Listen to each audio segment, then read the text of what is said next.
জাতিৰ কান্দোন। মই আজি কবিতা পঢ়িবলৈ অহা নাই, মই আজি মোৰ জাতিৰ হৈ কান্দিবলৈ আহিছো। মই মিচিং, নদীৰ বুকুত জন্ম লোৱা কিন্তু নিজৰে মাটিত আজিও ঠাই বিচাৰি ফুৰা এজনী গাভৰু। বান আহে ঘৰ যায়, বান যায় সপোনবোৰো লগত লৈ যায়। ইতিহাসে কয় তোমালোক সহনশীল, কিন্তু কোনেও নুসুধে কিমান সহ্য কৰিলে এটা জাতিয়ে নিজৰ নামটো বচাই ৰাখিবলৈ কান্দি থাকে। আমি নদীৰ সন্তান, বানে ধুই লৈ যোৱা ঘৰৰ ধূলিত আজিও আমাৰ পূৰ্বপুৰুষৰ পদচিহ্ন জ্বলিছে। আমি মিচিং, নামটো সৰু, মাত্ৰ এটা শব্দ, কিন্তু ইতিহাসত আমাৰ কান্দোন বহুত ডাঙৰ।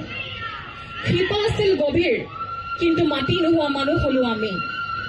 নিজৰে ভূমিত অতিথিৰ দৰে, ভাষা আছিল মাকৰ দৰে মিঠা, কিন্তু বিদ্যালয়ৰ কাষতে থিয় হৈ আজিও ক'ব নোৱাৰো এইটো মোৰ ভাষা।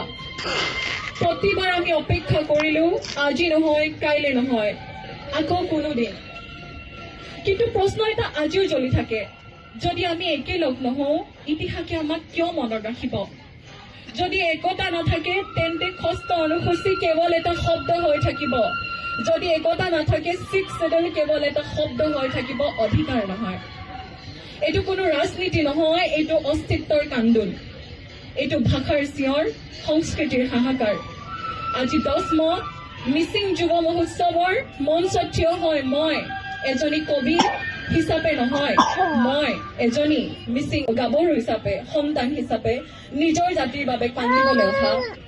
আহক দল সংগঠন নিৰ্বিশেষে মিচিং নামটো আঁকোৱালি লওঁ, কাৰণ ইতিহাসে শক্তিশালীক নহয় একতাবদ্ধ জাতিকেই স্মৰণ কৰে।